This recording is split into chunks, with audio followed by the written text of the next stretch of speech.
জীবনের শেষ ইচ্ছা জানতেন সুচিত্রা, কিন্তু শোনেননি আবদার। কি ছিল সেই কথা? উত্তম সুচিত্রা বাংলা সিনেমার সর্বকালের সেরা জুটি। তাদের রসায়ন আজও অমলিন।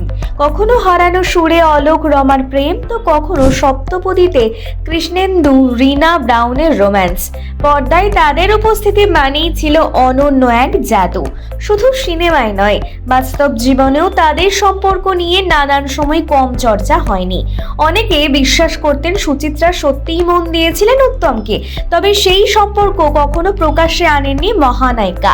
1971 সালে মুক্তি পায় তাদের ছবি আলো আমার আলো। এই ছবিতে সুচিত্রার অভিনয়ে এতটাই মুগ্ধ হয়েছিলেন উত্তম কুমার যে সরাসরি ফোন করে প্রশংসাও জানান। তবে শুধু প্রশংসা নয়, তিনি আরও একটি আবদার করেছিলেন।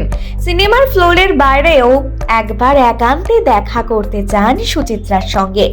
কিন্তু তখন সুচিত্রা বাংলা চলচ্চিত্রের ব্যস্ততম নায়িকা, হাতে একের পর এক ছবির কাজ। শুটিংয়ের ব্যস্ততায় সময় বের করতে পারেননি তিনি। শেষ পর্যন্ত সেই সাক্ষাৎ আর হয়নি। এরপর কেটে যায় বহু বছর।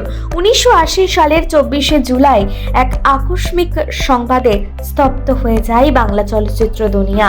মহানায়ক আর নেই। খবর শুনেই ভেঙে পড়েছিলেন সুচিত্রা, কান্নায় ভেসেছিলেন। প্রথমে তিনি করেছিলেন শেষবারের মতো উত্তমকে দেখতে যাবেন না, তবে কিন্তু ঘনিষ্ঠ সূত্রের খবর সানগ্লাসের আড়ালে চোখ ঢেকে জনতার ভিড় এড়িয়ে এক ঝলক দেখা দিয়ে গোপনে বিদায় জানিয়েছিলেন উত্তমকে। এরপরেই ধীরে ধীরে অন্তরালে চলে যান মহানায়িকা সুচিত্রা সেন।